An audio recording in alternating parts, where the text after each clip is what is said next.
Hello dear friends, तो मैं हूं आरती। संस्कृति पीसीएस यूट्यूब चैनल पे आप सभी का स्वागत है। मैं हाजिर हूं एक नए विषय को लेकर के। आज हम बात करने वाले हैं कि उत्तर प्रदेश में अगर आप अपना आधार कार्ड अपडेट करवाना चाहते हैं, जन्म तिथि खासकर अपनी बदलवाना चाहते हैं किसी भी कारण की वजह से, हमें पता है फर्जीवाड़ा होता है। लोग अपना जो है एज को लेकर के कई बार बढ़वाते हैं।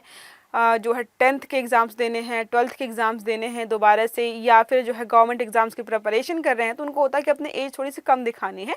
तो उसमें करते क्या है, आधार कार्ड में अपना जन्म तिथि बदलवा लेते हैं। मैक्सिमम हमारे जो भी एग्ज़ाम्स भरे आते हैं, फॉर्म भरते हैं, सब में जो है आधार कार्ड की ही डिटेल्स मांगी जाती है। तो ये फर्जीवाड़ा बंद करने के लिए थोड़े से नियम कानून अब उत्तर प्रदेश में सख्त हो गए हैं। तो यूपी वालों ध्यान से सुन लो कि कैसे और क्या होने वाला है। तो यूपी आधार में जो है जन्म तिथि परिवर्तन के नियमों में सख्ती, आखिरकार कैसे और क्या किया जाएगा। उत्तर प्रदेश में आधार कार्ड में जन्म तिथि परिवर्तन की प्रक्रिया को सख्त बनाने की तैयारी है। Unique identification authority of India के क्षेत्रीय कार्यालय लखनऊ के अनुसार अब आधार में जन्म तिथि बदलवाने के लिए पहले से दर्ज जन्म प्रमाण पत्र की उसी जन्म पंजीकरण संख्या को मान्य किया जाएगा। अब समझिए आप क्या हो रहा है यहाँ पे।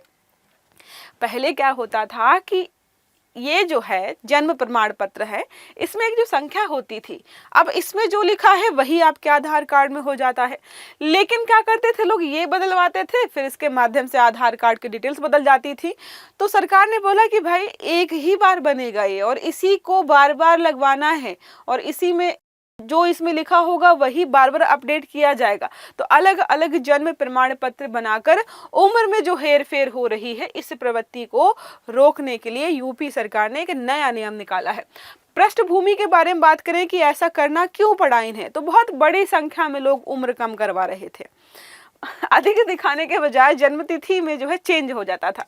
आधार अपडेट केंद्रों पर 80% संशोधन स्टार्टिंग से अभी तक जन्म तिथि के ही आए हैं। सोचिए, कोई यूपीएससी की तैयारी कर रहा है, ओवर एज होने वाला है अगली साल, वो क्या करेगा, वो जाकर के अपने आधार कार्ड में 2 साल पीछे करा लिया, अब वो फिर से एलिजिबल हो गया। ये हो रहा था यहाँ पर।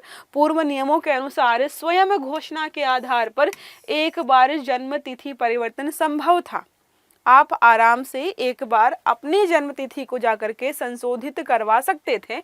नया जन्म प्रमाण पत्र बनवाकर दोबारा हेरफेर की प्रवृत्ति जारी रहती थी। जो जन्म प्रमाण पत्र बना था उसके हिसाब से 2026 में वो व्यक्ति 30 साल का था, लेकिन अब उसको कम करवानी थी तो वो जाता है और दोबारा से बनवाता है, अब वो 25 साल का हो गया है। ये हो रहा है। इसीलिए देखो, डॉक्यूमेंट्स पे भरोसा करने की जरूरत नहीं है, जो दिखे ना वही उसी पे भरोसा करना है। नया प्रस्तावित प्रावधान क्या है, अब क्या किया गया है नया, तो जन्म तिथि परिवर्तन हेतु पहले से जारी जन्म प्रमाण पत्र में ही संशोधन अनिवार्य है। तुम्हें नया जन्म प्रमाण पत्र चाहिए तो पहले तुम्हारा जन्म प्रमाण पत्र था उसी को लेकर के आओ, उसी में संशोधन होगा। जन्म पंजीकरण की संख्या जो है पूर्व वाली ही होनी चाहिए, बदलनी नहीं चाहिए बार बार। नई पंजीकरण संख्या वाले जो भी प्रमाण पत्र हैं इनको मान्य ही नहीं किया जाएगा। बहुस्तरीय सत्यापन क्रॉस वेरिफिकेशन व्यवस्था को लागू किया गया है। संदिग्ध मामलों में जांच और कार्यवाही भी की जाएगी। तो समझ गए आप, अब जो है गड़बड़ नहीं कर पाएंगे। अब हेर फेर कहाँ कहाँ होती थी। एक तो एग्जाम वाला आपने देख लिया, सरकारी नौकरियों में सबसे ज्यादा जो है हेर फेर हो रही थी। खेल प्रतियोगिताओं में भी एक एज का क्राइटेरिया होता है कि अंडर 16, अंडर 14, अंडर 15, तो भी यहाँ पर हो रहा था कि देख के तो कोई बंदा 18 का लग रहा है, लेकिन डॉक्यूमेंट्स दिखा रहा है कि अंडर 15 है हम। ये हो रहा है। हाई स्कूल, इसका उल्टा भी होता है कई बार कि फिजिकली बहुत फिट है लेकिन वो एज के क्राइटेरिया में बहुत कम है।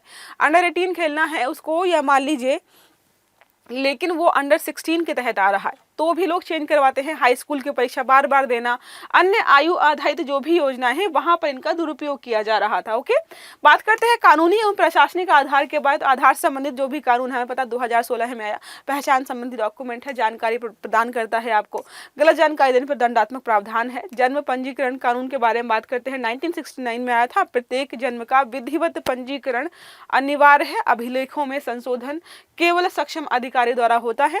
अब तो आपको जो बर्थ सर्टिफिकेट जो भी है बच्चों का विद इन अ वीक बनकर तैयार हो जाता है, बहुत चक्कर लगाने की जरूरत नहीं होती है। जैसे ही बच्चे का जन्म होता है वो लोग वहीं से बना के दे देते हैं। उत्तर प्रदेश में आधार एवं जन्म पंजीकरण को लेकर के जो स्थिति है उसको देखें तो आधार कवरेज भारत में लगभग 138 करोड़ से अधिक आधार कार्ड बनाए गए हैं। उत्तर प्रदेश में 22.40 करोड़ जो है पंजीकरण है। राज्य की अधिकांश जो है आबादी आधार से आच्छादित, मतलब आधार है इन लोगों के पास। जन्म पंजीकरण में सुधार देखें तो 2020 में लगभग 48 लाख जन्म पंजीकरण हुए थे। 2022 में 54 लाख हो गए बढ़ करके। और जो है सिविल रजिस्ट्रेशन सिस्टम से रिकॉर्ड यहाँ पर एकीकृत किए जा रहे हैं। चुनौतियां क्या आ रही हैं चीजों को करने में, तो फर्जी जन्म प्रमाण पत्र जारी होने के उदाहरण जो है वो लगातार बढ़ते जा रहे हैं। एक ही आईडी से सैकड़ों प्रमाण पत्र जारी होने की घटनाएं दिखाई दे रही हैं। ग्रामीण क्षेत्रों में पुराने अभिलेखों का अभाव, बेचारे ग्रामीण जो क्षेत्र के लोग हैं उनके पास तो पहले वाला ही जन्म प्रमाण पत्र नहीं है, तो चेंज कैसे करवाएंगे? बना ही नहीं, कभी जरूरत ही नहीं पड़ी बनवाने की। आपके, मुझे लगता है कि आप में से भी बहुत सारे लोगों का बर्थ सर्टिफिकेट नहीं बना होगा। बात करते हैं बनता कैसे है बर्थ सर्टिफिकेट। अस्पताल में आपका जन्म होता है, अस्पताल द्वारा जन्म विवरण दर्ज किया था कि कितने बजे, कहाँ पर, किस दिन और किस डेट को पैदा हुए। डेटा सीधे जो है यहाँ पर जो भी डेटा है CSR पोर्टल पर अपलोड होता है। डिस्चार्ज के समय आपको प्रमाण पत्र दे दिया जाएगा। इतना इजी कर दिया गया है। घर पर अगर आपका जन्म होता है तो स्थानीय निकाय या तहसील को सूचना देनी होती है। सत्यापन के बाद प्रमाण पत्र जारी हो जाता है। जन्म प्रमाण पत्र में जन्म तिथि, स्थान, माता पिता का नाम और BRN दर्ज होता है। अब जो देखो, इसके बाद जो लोग भी आगे आने वाले समय में एग्जाम्स वगैरह देंगे तो उनके पास जो जन्म प्रमाण पत्र है ना, यही आएगा काम। बार बार आप चेंज नहीं कर सकते हो। तो आयु प्रमाण का आधिकारिक दस्तावेज यही होता है। प्रशासनिक प्रभाव देखें तो पारदर्शिता में वृद्धि हो जाती है। जाहिर सी बात है, इतने अच्छे से बनाया जा रहा है, फर्जी प्रमाण पत्र रुक जाते हैं। सरकारी डेटाबेस की भी जानकारी अच्छे से हो जाती है। गुड गवर्नेंस का उदाहरण बन जाता है कि डेटा अखंडता, उनके पास सबकी जानकारी है, कब कौन कहाँ पैदा हुआ था। डिजिटलीकरण और रिकॉर्ड्स को रखने में सुविधा हो जाती है। प्रतियोगी परीक्षाओं में भी हम यहाँ पर जो है पारदर्शिता मेंटेन कर सकते हैं कि जो एलिजिबल है वही एग्जाम दे, बिना बात का एज बढ़ा करके जो एग्जाम दे रहे हैं एटलीस्ट उनको हम डिस्क्वालीफाई कर पाए। संभावित चुनौतियां, तो पूर्व रिकॉर्ड में त्रुटि सुधार की जटिल प्रक्रिया है। डिजिटल साक्षरता की अभी भी कमी है, बहुत लोग जानते नहीं हैं। प्रशासनिक बोझ में वृद्धि हो सकती है। ये सारे यहाँ पर एलिगेशंस लगाए गए हैं। छोटा सा आर्टिकल था, आई होप आपको समझ में आया होगा। अगर वीडियो अच्छा लगा है तो लाइक करना है, चैनल को सब्सक्राइब करना है, बेल आइकन दबाना, ताकि इस प्रकार के सभी आर्टिकल्स आपको समय पर मिलते रहें। तो अच्छे से पढ़िएगा। Have a good day. Thank you.